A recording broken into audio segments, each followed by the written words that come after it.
Hi guys, it's me, Miss Manifester, helping you open a spiritual doorway to the abundance that you deserve. Today on the channel, we're going to be talking about energy vampires. This was requested by one of you lovely subscribers. Energy vampires is a term, a label for people that we feel kind of drain our energy after we've been spending time with them. It lowers our vibration.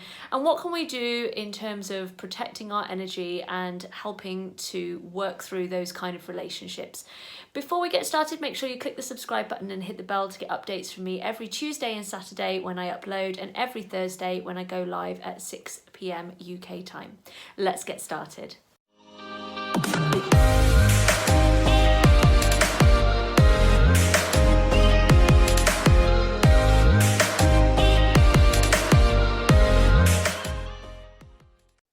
For the purposes of this video, an energy vampire is somebody that we identify as draining our energy. It can be like a one-time thing and you think, oh my God, that person really brought me down today. Or it can be somebody that is perpetually kind of bringing you down, like you have a relationship with them where it feels negative all the time. So for the purposes of this video, just think of it as dealing with anybody who's kind of got a negative energy about them at the moment, because we all go through positive and negative times. Like we all have highs and we all have lows. And if somebody's having a low time, it's about recognizing the difference between helping them to honor their feelings and helping them to work through that, and also just kind of like being like, I don't have time for this, you know, like there's being a good friend, and then there's kind of recognizing that they are sabotaging their own vibe, and that is potentially having a rub-off effect on you. And that's going to lead me to my first point, and this may not be popular opinion, but we allow people to affect our energy. We allow that. When we say that somebody has ruined our day, this is one of my favorite sayings, when somebody's really brought us down, it's because we've allowed it. We've allowed them to have a power over our vibration by picking up on the negative things that they've said, by letting them do that to us. Sometimes we're aware that they're doing it and we just carry on entertaining it. Sometimes we don't recognize that we're being manipulated. Other times you're just not aware and you come away and you just go, oh my gosh, like I really don't feel as good as I did this morning. So sometimes we are aware that they are like this, and other times we are not, but then afterwards we do start to pick up on the fact that we're not in as high vibe place as we were. But we have the power to control how we feel. We have the power to control our perceptions, our judgments, our healing, our triggers. We can do that internal work. What we cannot do is control them. We cannot fix them. That's not our job. Our job is not to fix people. Like for me, my job is to love people, and to lead with love. Even the term energy vampire is like quite a judgmental term, but I think for the purposes of the video, it does explain quite well that feeling that you've kind of been like drained and sort of sucked dry. But again, like we can control how we judge and what we're kind of like focusing on when we're having these interactions with people. So it's important that we develop our awareness of when we feel our vibration lowering, awareness of when a conversation is going negative. Like, are you getting sucked into something you don't really want to talk about? Like, are you getting sucked into gossip? Sometimes we just get drawn into a negative conversation and the conversation flows, and by the end of it, you kind of go, what happened here? So it's really important to develop awareness of how that person is being, what's going on with them, what's going on with you. Like, is this triggering you in some way? Like, how is this making you feel? And awareness of, can you shift conversations? So this is a top tip of mine. Like, if you feel like a conversation is going in a direction that you don't want it to be going in, then speak up. Like, say. You don't necessarily need to like go in all guns blazing and go, hold up, this is negative, I don't want to be part of this conversation. But you could gently lead with love and steer somebody to saying like, so what's been going well recently? Like, try and shift topics of conversation. If you feel that a conversation is negative but it's not heading towards a solution, don't be afraid to try and steer it. And if need be, you know, if you want to do this in a very non-confrontational way, and it, you know, if it's that kind of relationship where you can say, hey, let's talk about something positive. Let's talk about something else. Let's try and like cheer you up, you know. You are allowed to do that. You're allowed to speak your truth and to say what your needs are in a relationship, because a relationship is a two-way thing. It's not just about that person projecting things on you. It's also about you and that person having a very strong communication bond where you can both speak your needs. I think one of the most important parts of any kind of like relationships where you feel like you're being drained or whatever is that you don't judge that person and kind of come away and go, oh, they're so negative, like they're just so negative and there's such a big drain and blah, blah, blah. And the thing is, when you then go and have that conversation with somebody to like vent about that other person potentially, at that moment, you too have also become an energy vampire, because that person was probably thinking, I didn't really need to like listen to so-and-so moaning about so-and-so and the way they're always being negative. Don't become the energy vampire yourself because you've then took that on and need to like moan about it. Be mindful of then the stories you're telling about that person and whether you are becoming a bit of a energy vampire yourself. Judgment only comes from a place of ego, a place of fear, a need for us to feel better on some level. You know, that's not, you know, a place that we need to lead from, particularly in law of attraction. Judgment is a low vibration feeling that we don't want to really be putting out into the world. But what we can do is try to see that person through the eyes of love and the eyes of this person, if they are in a bad place or if they have a wound or trauma that they keep projecting, that is not your problem. That is nothing to do with you. You know, that is their problem. But again, it's not something for you to fix. But when we understand that a person's way of expressing themselves is just a reflection of their inner world and their inner trauma, it makes it easier for us to accept the way that they are and the reason why they are the way that they are. And we're exactly the same. You know, no person is perfect. I think that's the important thing to take away from this video as well, is that like, you aren't perfect, I am not perfect.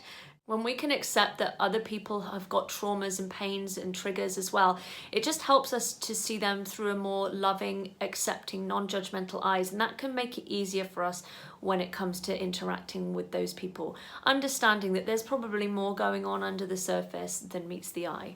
And equally being mindful that we don't, you know, judge ourselves for having judged others, you know, just accept that it is what it is. We don't want to judge ourselves either. You know, it is a bit of a spiral, the whole judgment thing. But what we need to do then is to move into a place of forgiveness for those people, forgiving those people for the way that they are. You know, it potentially is not their fault, the reason why they are the way that they are. And forgiving ourselves, because the reason why those people wind us up sometimes with negative stuff is because there's something within us that needs to heal, and that's okay. These people come into our lives for reasons. Gabrielle Bernstein calls it universal assignments. I really love that, like that it's about your expansion. But what will come up in that is the triggers, the things that they say that wind you up and affect you. So, for example, if you had a parent and they were kind of like, oh, I'm surprised you passed that exam. I didn't think you were going to make it. Well, that's going to trigger a feeling of inadequacy and that people don't believe in you, for example. So kind of be aware of what those people are saying to you and how is it affecting you? Like, what is it about that that's setting you off? When you do the healing work on those kind of things through EFT or other methods, when those people say those things and you've done the healing work, it won't even matter to you anymore. But the reason why it upsets you is because it's triggering something inside at a subconscious level, at a conscious level. Your ego is picking up on it and going, see, I'm feeding that belief. It's saying it's true because you're picking up on the negative stuff. When those people then say negative things that in the past might have bothered you, because you've done the healing work, it will not trigger you because you just won't be bothered anymore because it won't hold any emotional charge over your life. Which leads me on to my next point, that you do need to get out in front vibrationally, particularly if you know you're going to see somebody that, you know, you can't avoid, a parent for example, but if that parent brings you down, you want to get out ahead in front vibrationally. Imagine yourself as a battery. You don't want to go in there at only 25%. You want to go in there at 100%, 75%, but just, you know, as topped up as you possibly can be, so that if the conversation is quite negative, you can come away and feel like you can brush it off a little bit. You know, water off a duck's back. You can let it go over your head a bit more because you've already gone in charged up. When you go in and you're already quite tired and stuff, it can feel like the worst cherry on the cake or whatever it is. Like, you don't need that on top of everything else. Abraham always says if you get out in front vibrationally, those things will affect you less. So do things that make you feel good before you see them, if you know you're going to see them. I mean, you should be working on this all of the time anyway, but particularly if that you know there's an interaction coming up. And not worrying about it. If you kind of think and worry and think, oh my gosh, I know how this conversation is going to go, it will be a self-fulfilling prophecy. It will unfold exactly as you expect it to. They will be as negative as you expect them to be. Try visualizing them actually having a nice conversation, and you speak to them and they've actually had a good day. You can influence outcomes through the way that you visualize and expect that interaction with that person to go.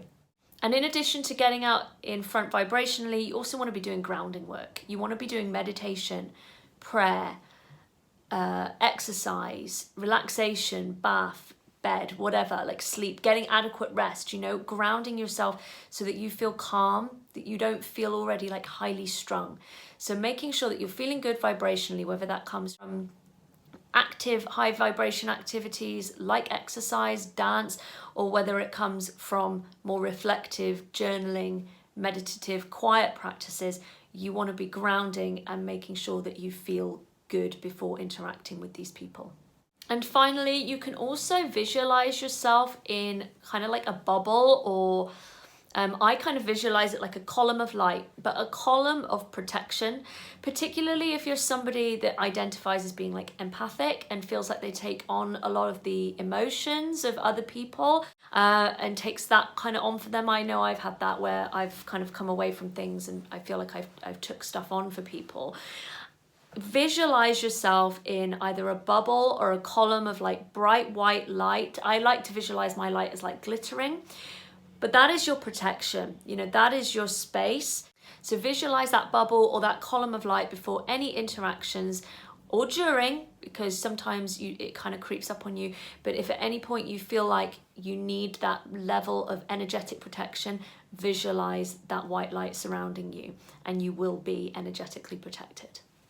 And my final point, guys, my final point is that if you are in a situation, a friendship, a relationship where there is what I would describe as toxic behavior, sometimes that person knows they're doing it, sometimes they don't, because they don't realize that they're just projecting their own inner trauma on you. What is important is to understand that you do not need to be a doormat to that. Just because you're on a path of spirituality and leading with love, that doesn't mean not leading with love for yourself. You need to love and respect yourself and know when you potentially might need to walk away from something. And I would like to encourage you not to feel like you need to necessarily put up with something that is honestly really unacceptable behavior. You don't need to then turn around to them and blame that person and go, you're this, you're that. You know, you don't need to then project that judgment. But it is okay for you to say, I leave you with love and I wish you all the best. And I forgive you for being this way because perhaps you don't know what you do, but you need to love yourself and you need to show yourself some respect. So don't be afraid of walking away from relationships that don't serve you anymore. It's also good for that person as well, potentially to help them learn a lesson that perhaps they can't treat people that way. Otherwise, it just ends up cyclical and you just kind of both stay there, both allowing those kind of behaviors. So guys, in summary, it's okay to say no, it's okay to speak up for yourself, but don't judge people where possible. Don't judge yourself for the feelings you have towards them. Try to develop an awareness of when things are going negative with conversation. Developing an awareness of, is there anything within you that you need to heal, like things that they've triggered, and just making sure that you are working on yourself vibrationally with your grounding, high vibe activities, and energy protection. Guys, I hope you've enjoyed this video. I really hope that it helps, and I will see you soon for another video. Take care. Bye.